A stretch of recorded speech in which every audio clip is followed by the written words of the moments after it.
যমুনা খালি হাতে যাব না লড়াই করে বাঁচতে চাই লড়াই করে বাঁচতে চাই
কথা বলো Jamuna direct action direct action direct action লড়াই করে বাঁচতে চাই লড়াই করে বাঁচতে চাই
Direct action!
একজন বলতেছে দর্শক এই মুহূর্তে প্রধান উপদেষ্টার বাসভবন যমুনা এলাকা থেকে আমরা যুক্ত হয়েছে এবং এখানকার যে বর্তমান দৃশ্য সেই দৃশ্য কিন্তু আমরা আপনাদেরকে দেখানোর চেষ্টা করছি। দাবি আদায় কিন্তু অনড় অবস্থানে রয়েছে জগন্নাথ বিশ্ববিদ্যালয়ের শিক্ষার্থীরা এবং তারা বলছে যতক্ষণ পর্যন্ত এই দাবি আদায় না হবে ততক্ষণ পর্যন্ত তারা কিন্তু তাদের এই আন্দোলন চালিয়ে যাবেন আর সেই ঘোষণা দিয়েছেন এবং এখন পর্যন্ত এই আন্দোলন কিন্তু চলছে দর্শক আমরা দেখতে পাচ্ছি। এবং প্রধান উপদেষ্টার বাসভবন অভিমুখে সড়কের যেই প্রবেশ মুখ সেই প্রবেশ মুখে কিন্তু ব্যারিকেড দিয়ে রেখেছে আইন শৃঙ্খলা রক্ষাকারী বাহিনীর সদস্যরা, আপনারা দেখতে পাচ্ছেন। এবং প্রধান উপদেষ্টার কার্যালয়ে সেখানে কিন্তু বৈঠক চলছে, আমরা দেখতে পাচ্ছি। এখানে আইন শৃঙ্খলা রক্ষাকারী বাহিনীর সদস্যরা কিন্তু ব্যারিকেড দিয়ে রেখেছেন এবং শিক্ষার্থীরা সেই ব্যারিকেডের উপরেও কিন্তু বসে আছেন, আন্দোলন করছেন এবং তারা বলছেন যতক্ষণ পর্যন্ত তাদের দাবি দেওয়া আদায় না হবে ততক্ষণ পর্যন্ত তাদের এই আন্দোলন কিন্তু চলবেন। শিক্ষার্থীরা এই প্রধান উপদেষ্টার বাসভবনের প্রবেশ মুখ যে সড়ক সেই সড়কে বসেই তারা স্লোগান দিচ্ছেন, আন্দোলন করছেন এবং তাদের যে 3 দফা দাবি রয়েছে সেই দাবি তারা বাস্তবায়নের জন্য সরকারের প্রতি আহ্বান জানাচ্ছেন এবং তারা কিন্তু আগামী 24 ঘন্টার মধ্যে তাদের এই দাবি মেনে নেওয়ার জন্য কিন্তু সরকারকে অনুরোধ করছে। এর আগে সকালবেলা তারা যখন লং মার্চ টু যমুনা কর্মসূচি নিয়ে তারা প্রধান উপদেষ্টার বাসভবন এলাকায় এসেছিলেন, সেখানে আইন শৃঙ্খলা রক্ষাকারী বাহিনীর সদস্যরা তাদের কিন্তু বাধা দিয়েছিল এবং যমুনার প্রবেশ মুখে ব্যারিকেড দেওয়া হয়েছিল এবং ব্যারিকেড দিয়ে তাদেরকে থামিয়ে দেওয়া হয়েছিল। পরবর্তীতে সেখানে কিন্তু পুলিশ ছাত্রদের ছত্রভঙ্গ করতে টিয়ার গ্যাস নিক্ষেপ করে, পানি নিক্ষেপ করে এবং এতে কিন্তু অর্ধশতাধিক শিক্ষার্থী কিন্তু আহত হয়েছে।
আপনারা দেখছেন জগন্নাথ বিশ্ববিদ্যালয়ের শিক্ষার্থীদের চলমান যে আন্দোলন মার্চ ফর যমুনা সেই কর্মসূচি কিন্তু চলছে এবং শিক্ষার্থীরা এখনও প্রধান উপদেষ্টার বাসভবন যমুনার প্রবেশ মুখ কাকরাইল মসজিদের সামনে যে মোড় সেই মোড়ে কিন্তু তারা অবস্থান করছেন। আমাদের মধ্যে আরো এসেছেন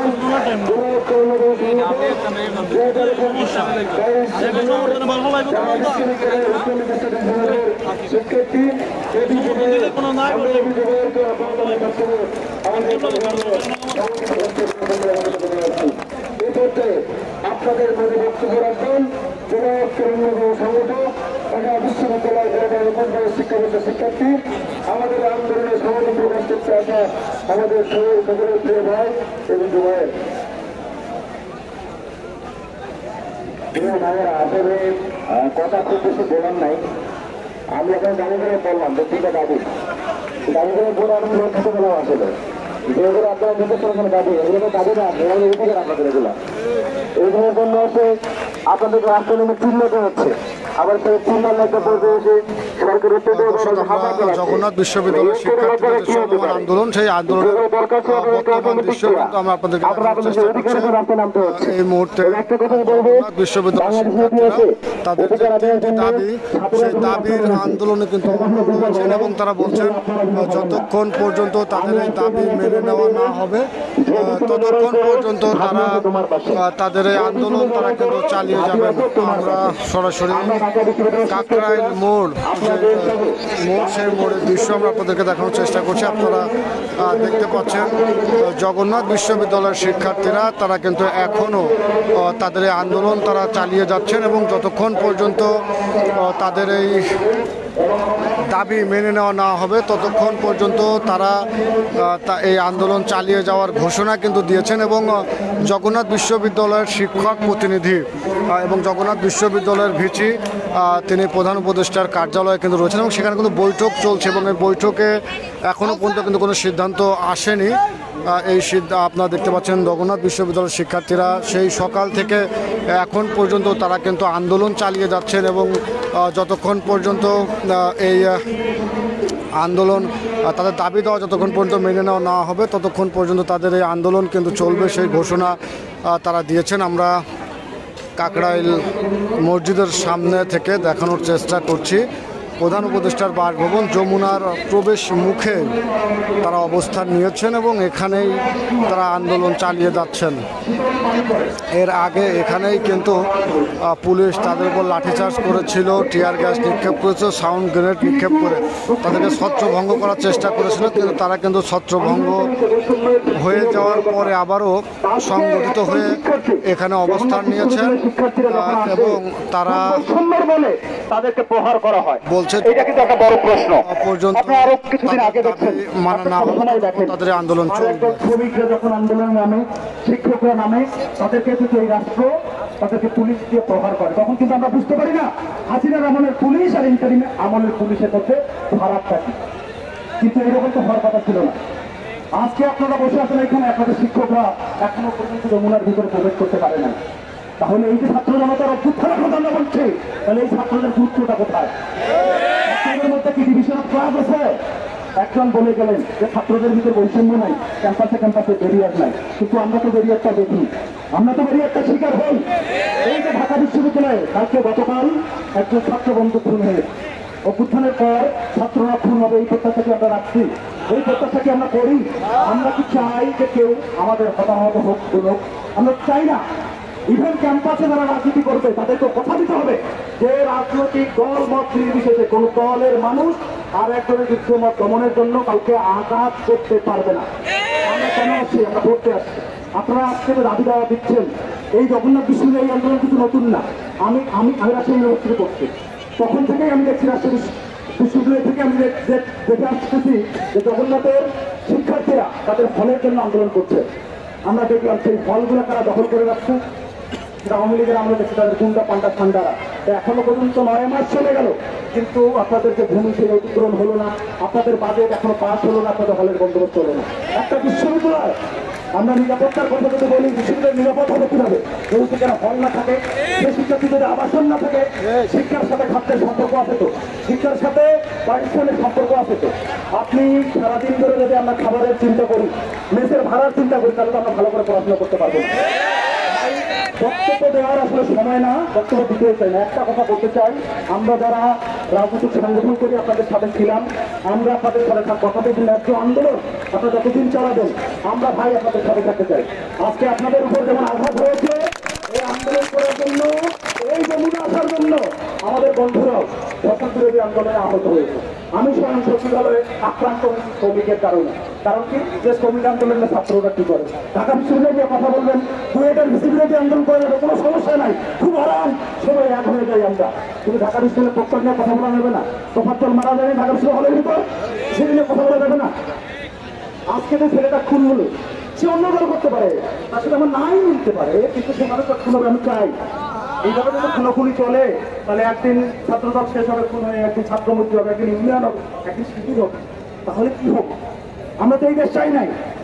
তা আপনারা যে আন্দোলন করছেন, সংগ্রাম করছেন, আপনারা খুব সচেতনভাবে আপনাদের আন্দোলন চালিয়ে যাবেন। আমার সব কথা আপনাদের বিশ্বাস করার দরকার নেই। আপনারা আপনাদের সহযোদ্ধাদের কথা, আপনাদের ক্যাম্পাসে আপনারা লড়াই করেন, একসাথে যারা বসবাস করেন, তাদের কথার উপর আস্থা রেখে আপনারা আন্দোলন পরিচালনা করবেন এবং সফল না হওয়া পর্যন্ত আপনারা থাকবেন। আমরা আপনাদের সাথে থাকার চেষ্টা করি। ধন্যবাদ।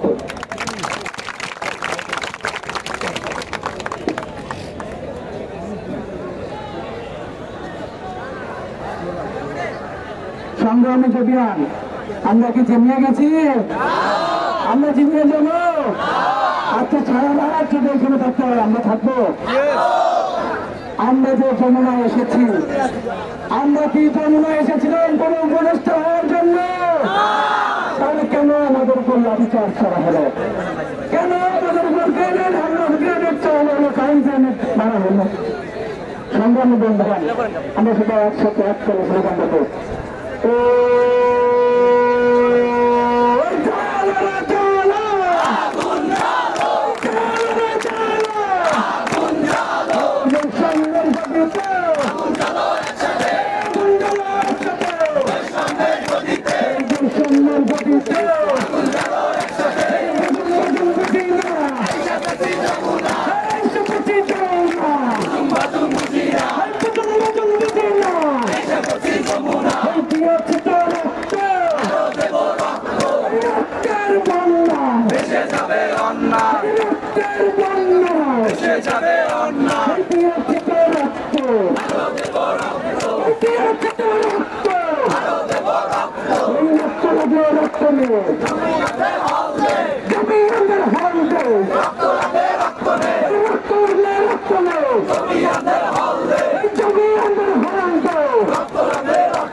আমার শিক্ষক হাতে কেন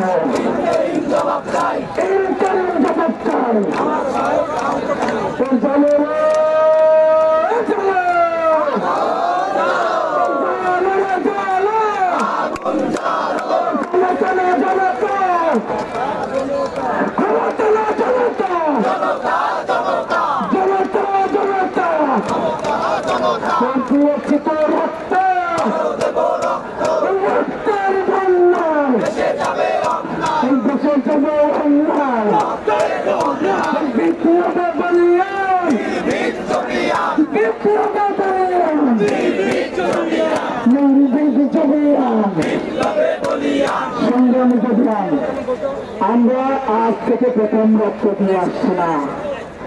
বাংলাদেশের সেই ভাষা আন্দোলন থেকে শুরু করে ৭১ থেকে শুরু করে ২৪ আন্দোলন পর্যন্ত আমরা একের পর এক রক্ত দিয়ে এসেছি। কিন্তু আমরা ২৪ আন্দোলনের পরে একবারও বলি নাই আমাদের জগন্নাথ বিশ্ববিদ্যালয় থেকে উপদেষ্টা দিতে হবে। আমরা আন্দোলন করেছি মানুষের অধিকারের জন্য, আমরা উপদেষ্টা হওয়ার জন্য আন্দোলন করি নাই। বাংলাদেশ থেকে বৈষম্য দূর করার জন্য আন্দোলন করেছি। কিন্তু কেন বছর পরবর্তী সময় এসে আমরা কি দেখতে পাই? একজন জমনে এসে তাদের উপর দণ্ড করেছিলেন, আর আমরা জমনে আসলে আমাদের উপর পরিবর্তন করে এই বিচারিতার জন্য আমরা চাপ অবস্থান নাই। সংগ্রামী বন্ধুগণ, অবশ্য আপনাদের সামনে কথা বলছিলেন জুলাই আন্দোলনের অন্যতম পরিচিত মুখ জগন্নাথ বিশ্ববিদ্যালয় আমাদের মান্না ভাই। সংগ্রামী ভগবান ভাই বোনেরা, ৫ আগস্ট পরবর্তী সময়ে আমরা সত্য দেখেছিলাম ও বাংলাদেশ থেকে বৈষম্য দূর হবে, কিন্তু আমরা দেখলাম যে বৈষম্য ছাত্র আন্দোলন ২৬ প্রথম আসছে ৫ আগস্ট পরবর্তী সময়ে সেই বৈষম্য দূর হওয়া যায়।